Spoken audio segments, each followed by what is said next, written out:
one of us will pick that up toward the end. We're definitely, as I mentioned to you guys last couple of weeks, I've got my time timer here. I'm setting it for 22 minutes so that we respect your time, and that'll give us lots of a few minutes at the end there to do the Q&A. Yes. Okay, so this one, as I mentioned in my email, this one definitely brings up a lot of emotion to it simply because of the concept of it. If you're anything like me, you probably grew up with a lot of grains in your diet. It's been a huge staple of my life for probably, I'd say, the first 25 years.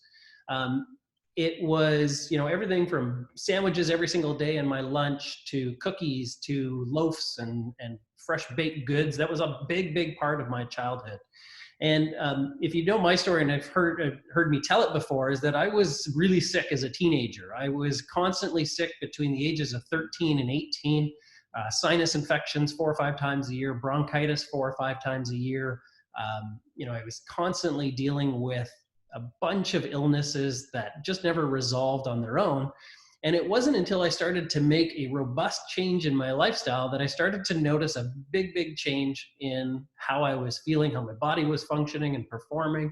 And that's what I'm going to share with you a little bit about today, because I'm taking grains out of my diet largely. And I will admit, I do get them from time to time. I do love burgers, especially in the summer. A burger on the barbecue, it's delicious. Now, what I've noticed is that when the grains start to enter back into my diet in a robust manner, then I start to get achy joints. I don't sleep as well. My digestion starts to get really upset. And I start to see a regression in terms of my health expression. So we're going to talk a little bit about that throughout today's episode of the Pandemic Pounds Recovery Program. That's what we've nicknamed this month of webinars on Thursdays. But today, like I said, Dr. John said, if you have a question, you can go ahead and plug that into the chat thing. We're going to answer those here at the end. But really what we wanted to do, this is not going to be a hand slap to say, okay, you got to stop eating grains and go empty out your cupboards and do all that stuff. What we're going to ask you or challenge you to do is, can you start to remove them and just see how your body feels? Even if you give it a trial period, we're going to give you some examples of things that you can do so that you can still have some of the great barbecue and all the other things that you may love, but without having to feel like you're missing out on something. We're going to try to do the addition by subtraction type of concept here. So all that said, hang in there. I promise this is not going to hurt. Okay, John? All right. Well, thanks, Craig, for that intro. And I think it's a really, I mentioned this on the first webinar, but I started off as a vegetarian for like 30 years of my life. So I also can relate to what Craig was saying. I ate a ton of greens, a ton of legumes as well, so beans and pulses and stuff like that. And as a consequence, like I saw some of the same sort of problems in my own health. And when I finally did kind of overcome the I guess the addiction to grains, like I really noticed a big change in my health. So I'll talk a bit about why that's the case, because that's really the big question in everyone's mind is like, well, like I hear this thing that like grains might be bad for me. There's this whole paleo movement that's been massive over the last 15, 20 years. Why do grains get a bad rap, and why is there all this confusion? And that's what I wanted to really touch on today. So we're going to get into the truth about grains, and just to get it really emotional here for a second. This guy, Jared Diamond, he is a really prominent evolutionary biologist, and he made this bold claim about 10, 12 years ago in one of his books. It says, grains are the worst mistake in the history of the human race. Now, that is, like I said, that's a really bold statement. I don't know if I would go as far as saying the worst mistake, because there was some benefits that came from when we started to eat grains. But one of the big kind of reality checks, I think, is when we look at where grains entered into the human diet, it's really not that long ago. And this is one of the main reasons why grains have the negative consequences that they do on the human digestive system. So I'm going to go through five reasons why grains are not considered a health food, at least from a eat by design perspective. And the first one is simply we're not adapted to grains yet. And the idea of like adapting to foods, it's kind of like a weird concept when we think of, like our parents ate grains, our grandparents ate grains, or, wheat and breads and pastas and all that stuff.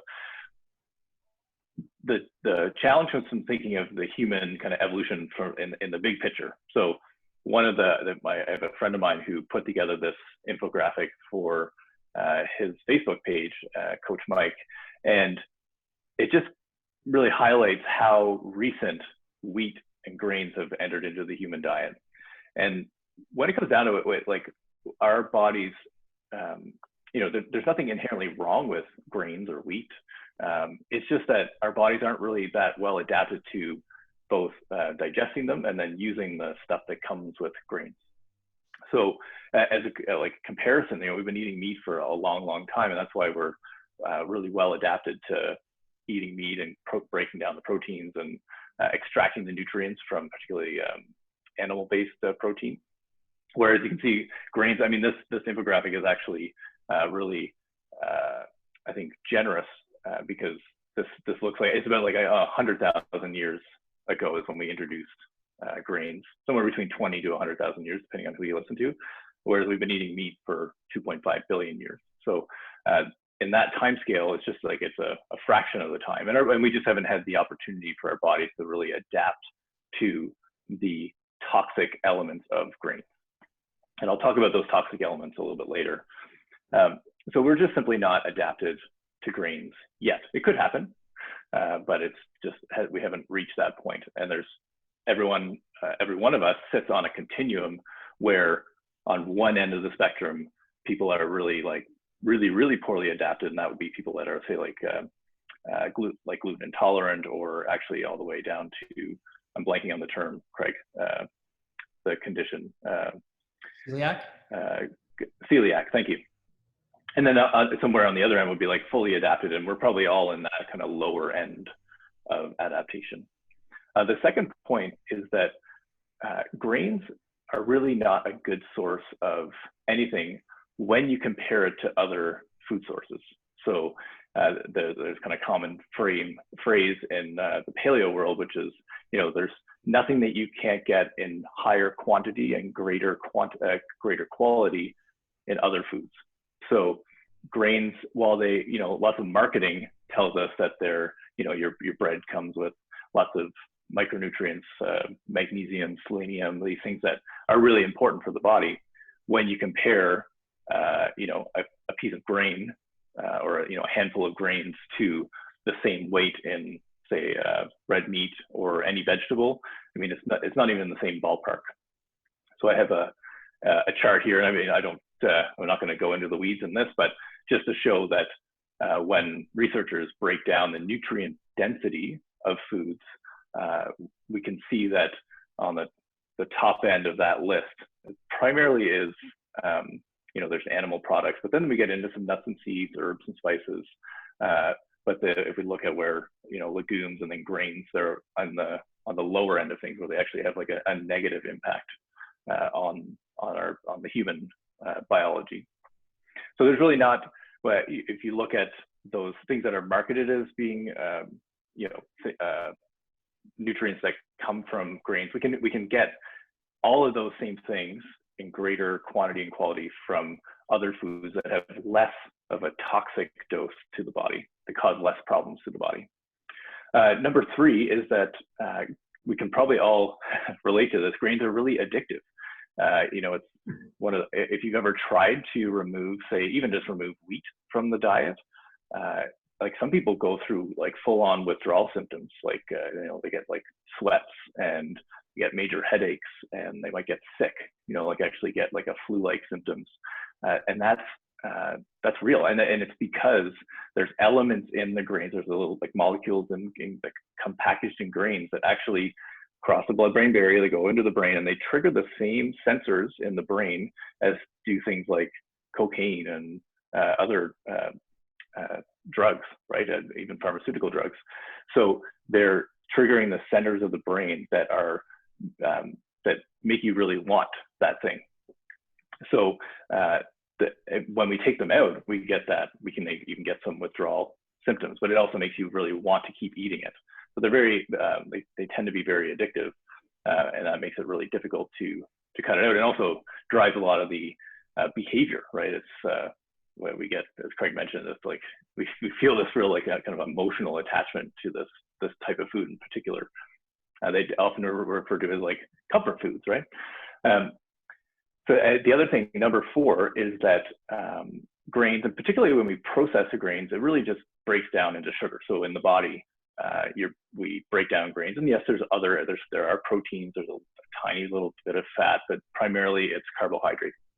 And carbohydrates is just another word for sugar. And there's a great book that was published probably about 10, 12 years ago, called Wheat Belly, and in there they presented research to show that 2 pieces of whole wheat bread, like healthy whole wheat bread, actually affects your liver, which is where we process the majority of sugar. It affects the liver in the same way as eating a Mars bar, which is just, begs the question, why would you ever have 2 pieces of bread when you can eat a Mars bar, right? Like that's the taste and the emotional hit from a Mars bar would be like way bigger. But we often think of two pieces of whole wheat bread as super healthy, but in the way that our body processes that, it generates the same kind of the same blood sugar response as does eating a Mars bar, which that just like blew my mind when I read that. Yeah. Actually, I was fortunate probably about 6 years ago to have lunch with Bill Davis, the author of the Wheat Belly book. And I got to pick his brain for almost 4 hours on his work and what he's developed. And for those that don't know, the author of the book is actually a licensed cardiologist. And what he started to notice is he was seeing people of younger and younger age categories coming in with high cholesterol, high triglycerides, high blood pressure.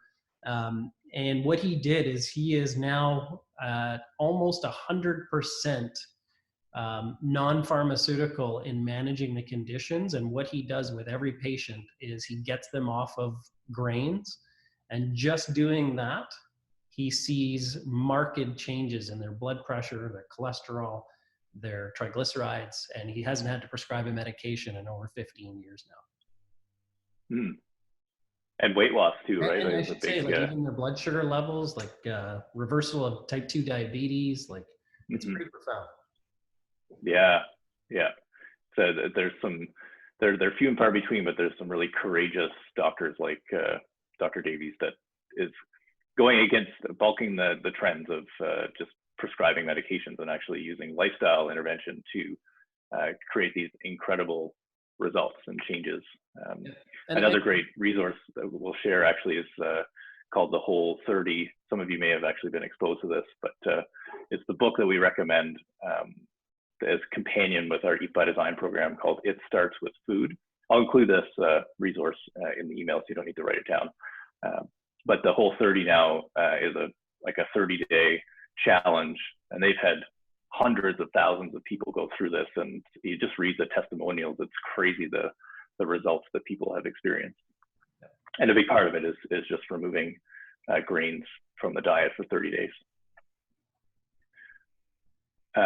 So the last thing, and this is the one that often gets a lot of hype, or at least focus in the media, is these the undigestible harmful proteins. And the poster child for this is gluten. So we've often hear people refer to like, I'm gluten intolerant. Well, what is gluten? Gluten is simply just a protein that comes in pretty much all grains in different amounts. And actually gluten is just one of a whole family of these proteins. It's just the one that gets talked about as one that's most researched. But I think there's 19 or 20 of these different gliadins, they're called, the proteins. And basically what they do, I think a really good analogy is just think about when you scratch your skin. And if you scratch your skin once, it creates a red mark, right? But if you keep scratching your skin over and over again in the same place, over time, the skin's going to get broken down, right? You're going to start to create a sore, and then there's going to be blood. And if you don't stop scratching, it doesn't really ever have the opportunity to heal, right? Or if you just scratch once, or you scratch once a week, not a big deal. The same effect really comes from when we eat these harmful proteins. They go into our digestive system, and they in effect do the same thing to the lining of your digestive tract. So they irritate the cells. It creates some inflammation, just like scratching your skin. If you eat it every now and then, right, it's likely your body has time to heal. But if we're exposed to it over and over again, day after day, week after week, month after month, year after year, then that tissue damage builds up. It gets the tissue becomes unhealthy. You can get actually holes that develop in the lining of the gut, and that's really the start of all the major problems that come from eating grains. It's that those holes in the gut then allow, it's called leaky guts. You may have heard that, leaky gut syndrome. And that's what allows other things into the body that aren't supposed to be there. So like larger pieces of food, essentially larger molecules. And that generates this inflammatory response. And it's this kind of unchecked inflammatory response over time that leads to like all manner of chronic health problems. So we can talk about, chronic pain. Systemic inflammation is the root of it. Like chronic pain, heart disease, cancer, diabetes, autoimmune disorders. They all have this commonality, which is this systemic chronic inflammation. And the root of it, at least it seems like what all the research is pointing to, is the root of it comes from the gut. And the main contributor of that in terms of our diet is these harmful proteins, and gluten being one of them. So that really kind of seals the deal, at least for me anyway. That was the big thing that made me realize, like, oh, okay, there's a real cost here. It's not just that when I eat this food, it makes me feel kind of crappy, or that I, risk maybe gaining some weight if I eat it all the time. It's like, no, this is actually causing damage, and that damage has downstream effects that affect all of my whole body, right? Like from brain to vascular system to reproductive system. So that was probably the biggest wake up calls for me. So that's the five. Let me come back to the 5 reasons why we recommend. Actually, I guess to go all in would be to say, okay, I'm just going to remove grains from my diet altogether. Now, as Dr. Craig started at the beginning, that can be really tough. So if you're that type of person that says, like, you know what, I'm just going to jump in with both feet, I'm going to just remove this stuff from my diet altogether, like, good on you. That's it. I find that really inspiring. I'm not that kind of person. I'm kind of more of like okay, I'm going to do a little bit today, I'll do a little bit more tomorrow. And so I find a lot of people are in that stage. So what we recommend is that you start to reduce the amount of grains and legumes. Actually, I should mention legumes, like, so, pulses, beans, those also have pretty much all those 5 points apply to legumes as well. So consider, like things like chickpeas, lentils, black beans, soy would be another big one in there. They have less of the harmful proteins, but they still have some negative impacts on the body. So we recommend that you at least reduce how much of those you eat. But starting off, just maybe choosing a few meals where you, instead of building your plate around like a pasta, just take the pasta out and add more vegetables. And that's really the big thing that I find, for myself, that was a big change, was just adding more vegetables, like really dramatically increasing how many vegetables I was eating and cutting out the processed grains, things like pasta and breads. I know, Craig, you mentioned you had some suggestions here of like how people can start to, make this change. Yeah. So pasta, for instance, we make a spaghetti squash all the time, and it's fantastic. I still have like a meat sauce, and I still got the tomato sauce, and it's a wonderful way to offset that. You know, if you're making a hamburger, you could use Boston lettuce or even some iceberg lettuce as the bun, or just put it on a portobello mushroom. Like there's lots of different ways that you can swap some of your favorites out for something different, and you get a lot of nutrients from all the swap outs that you make, and it's a wonderful way to kind of just change up what you've been doing. So yeah, yeah, getting more vegetables really, you think about, I have to go all the way back to the beginning of like the kind of principles of eat by design. We want to really like as much as you can think of eating foods that are like really high nutrient density and then low toxicity. So when we talk about grains, they're kind of more on this, that they have very, you know, relatively poor nutrient density, and then they have relatively high toxicity. Whereas we got vegetables, right, they're the other way. We've got, you know, high quality animal protein, same thing as high nutrient density, lower toxicity. Yep. So if you just start to replace things, like even if it's just looking at your plate, you know, look at the last week and what you've eaten and just think like, okay, well, I could have, instead of having a sandwich, I could have just made a salad and thrown the chicken on top. Yep. Instead of having pasta, have cauliflower rice as an example. Spiralized noodles, we're using spiralizer for zucchini or carrot or squash. Like there's so many different ways that you can swap one out for the other. It's and it's great because you still got that firmness and that crunch maybe that you want. Like you can kind of play with the texture a little bit more, and you feel light after you've eaten it. Like, I mean, how many of you, not all of you have your video on, but if you, you know, how many times have you had a big plate of pasta and a glass of wine and just, you know, some breadsticks, and you feel completely lethargic and, or you feel energized? Do you feel like you're ready to go run a marathon, or do you feel like you're ready to just have a little nap on the couch afterwards? I mean, the fact is that the stuff assimilates into sugar really quickly. You get a real big buzz and a rush from it, but then it's a big crash afterwards. So it's a different way. Like, I mean, you have something like the spiralized noodles and you throw a meat sauce on there. It's like, it's terrific. And you're cutting down that amount of grain that you're getting by doing something in replacement of it. Yeah. Yeah. Great suggestion.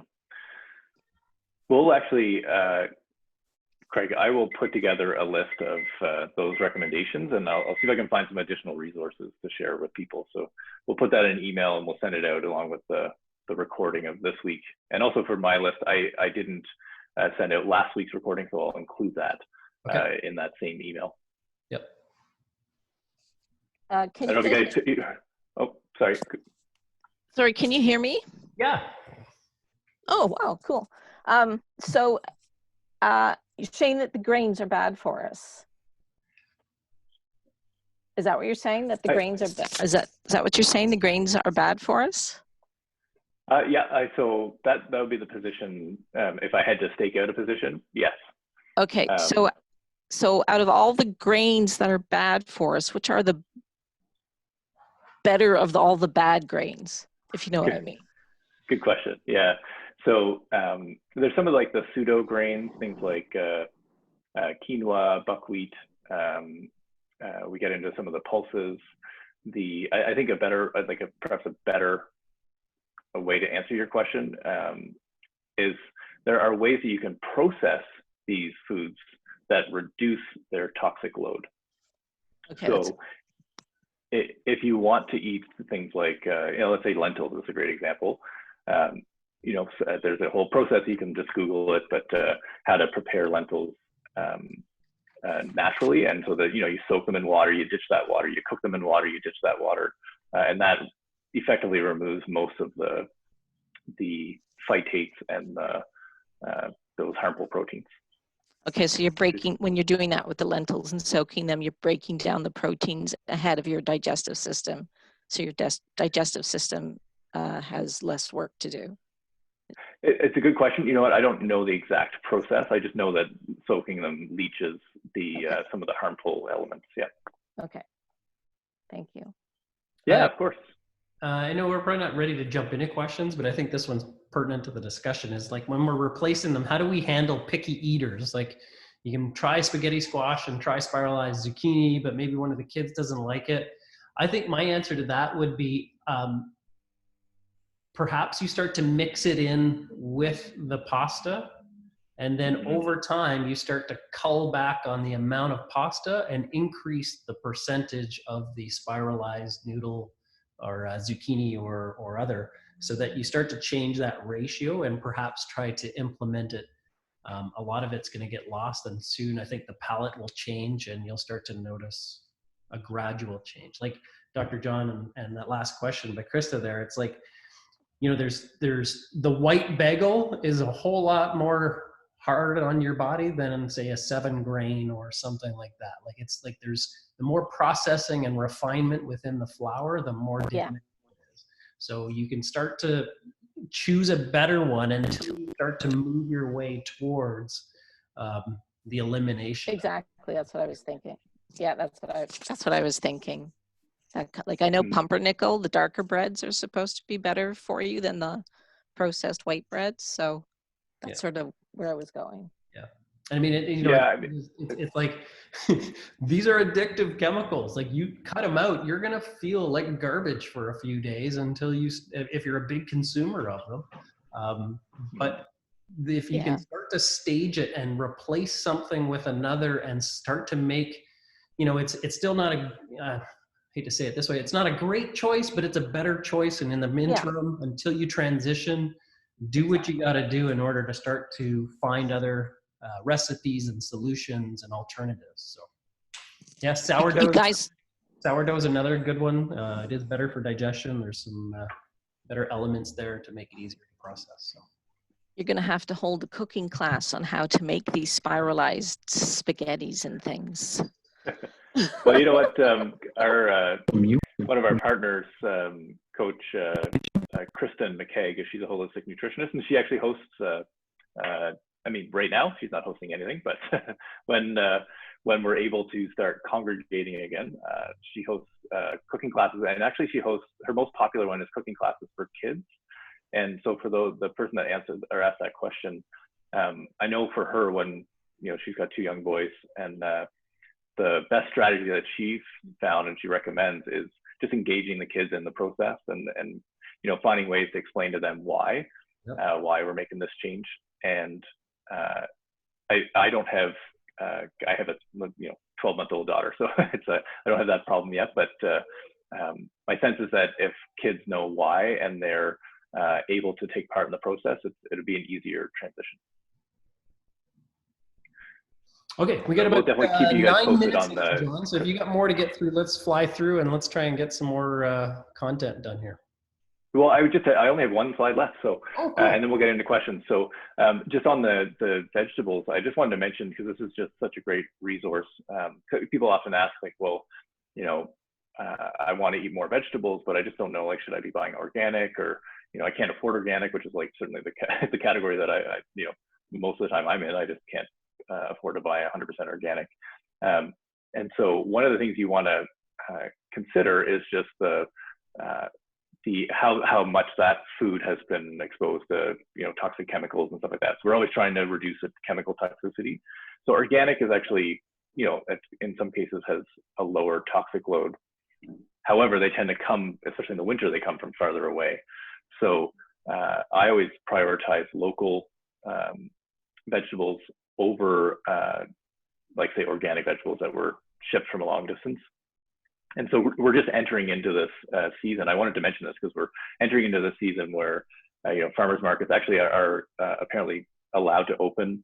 They're going to figure out ways to maintain social distancing. So Ottawa, at least there's the Ottawa farmers markets and Carp farmers markets are planning on opening. And so if you can get your hands on a good source of local produce, even if it's not organic, I think that still, like, the nutrient density goes way up when it's fresh. So that's a good rule to follow. And it might cost a little bit more at the market, but you're actually getting, think of it like you're paying for the nutrient value ultimately, right? You want the best building blocks to go in. And so it might cost a little bit more, but you're getting this incredible value on the other end and increasing your health. The other one is the Environmental Working Group, EWG. I'll include that link in the email as well. But they have two lists, Dirty Dozen and Clean 15. And it's just a good way to make your way around the grocery store to choose the foods, the fruits and vegetables that have the least amount of sprays, the herbicides, pesticides, fungicides. So shopping from the Clean 15 list, you're pretty safe in getting the foods that have low amounts of toxicity. So I just wanted to mention that, but otherwise we are, I covered the five, I guess the case against grain, so the 5 steps that we talked about, 5 reasons. But yeah, happy to answer questions if people want to throw them out either in the chat or if you want to just put your hand up and we can go through verbally. Here, Craig, do we have any questions there? No, not right now. The other thing I was going to mention is, you know, in the process of changing this, like I said, you start to make some adaptive change that moves you in the right direction slowly over time. Like it's not something that if you are the person, like you said, they can make a quick abrupt change and just gut the pantry and start off fresh new, terrific. But if you're going to start making choices and decisions, look at ways that you can start to replace stuff or add more of one thing. So like I said, if you're, you know, the pasta and bread kind of thing is a regular household thing, maybe swap out the pasta for the noodles, keep the bread for now, and then slowly start to work your way towards a gradual change. But maybe set some clear direction. It's like, okay, excuse me, each week I'm going to try and add one new recipe or try a new replacement and see what I come up with and start to swap things out in a gradual process. So I was going to ask, Craig, how do you make your spiralized veggies? Like, do you have a spiralizer? Yep, I got one on Amazon. I think it was about $30, and okay, stick the zucchini in it and whoop, spiralize away, and then throw it in a pan of like just a big frying pan of some boiling water, and it flash kind of softens in about 3 minutes. Drain it, strain it like you normally do, and then throw your meat sauce on top, or you can make like an olive oil based pesto type of sauce with it. dressing. Yeah. Okay, well, after COVID is over, we're coming over to your house to eat. Me too. Yeah. It's got a sweet desk too, so we can, and like Dr. John said, I mean, getting the kids involved, because to be honest, like, I mean, our kids were getting grains, and it was one of those things, it just kind of creeps into the household after a period of time. You know, they go to pizza parties with their friends, they go to barbecues, like and I get it, like I totally get it. But what we do is, I'm not going to say that I'm 100% grain free, because that's not the case. What I do though is I try to replace as much as I can to minimize the load. And when we got the kids involved spiralizing, I mean, it became a fun game. They could try to see how long they could create one spiralized noodle. I think it was 25 feet. It was absurd. But it got them interested in it, and they like it. Like they've, again, when they start to become part of something, it's a lot easier to gain ownership of it. Yeah. One other, sorry, was that another question? Nope. Just asking if anybody has any. Just while we're, to just help us wrap up, but one of the concepts we teach, actually the first step of Eat by Design, is to eat real food first. And this is kind of, I think, just a really great rule to apply. And this is a great first step for a lot of people. And it's, as it applies, it's basically, you know, you want to eat real food. So like actually food that has one ingredient, like a whole food, like a vegetable or a piece of meat, or, you know, even like a lentil, like it falls into that category. So things that don't come in a box or don't come with a complex list of ingredients. But the other part of it is a bit more subtle. It's eat real food first. And if you think about, even if you decide like, yes, I want to have my big pasta meal, or you want to have you know, a sandwich, or you want to junk out and have a big piece of chocolate cake or whatever it is, like, you know, I eat chocolate cake too. Like there's no rules that say you can't. But a good rule to apply in your life is just, okay, well, before I do that, I'm gonna eat a big healthy salad, right? So I'm gonna kind of earn the right to have that food that's gonna still satisfy, like I still get the emotional hit, you know, the comfort food element of it, you know, grandma's apple pie as an example. Like, yeah, of course you want to eat that, but just eat some whole real food first, and then indulge, and you'll probably have less of it because you're going to be a little more full with some higher nutrient dense foods. So if there's no questions, you're welcome. So, what are we doing next week, John? That's a good question. What do you want to do? We could do dairy. Yes. We could talk about, I'm trying to think what we haven't done yet. Yeah, let's, I think it'd be a good idea, because I see we have less than a minute. So let's, everyone on the call, we're going to be sending out the replay. So you'll get a link to watch the replay. You'll get the resources we talked about. And then we'll also give you a sneak preview of next week's topic. We'll do certainly do one more of these at least next Thursday, same time, same place. And topic to be determined. Okay. We'll keep you in suspense. Fantastic. This is great, guys. Thank you so much. You're welcome, everybody. Have a wonderful weekend. Enjoy the beautiful weather. We'll see you next week. Bye. Yeah. Bye. Bye.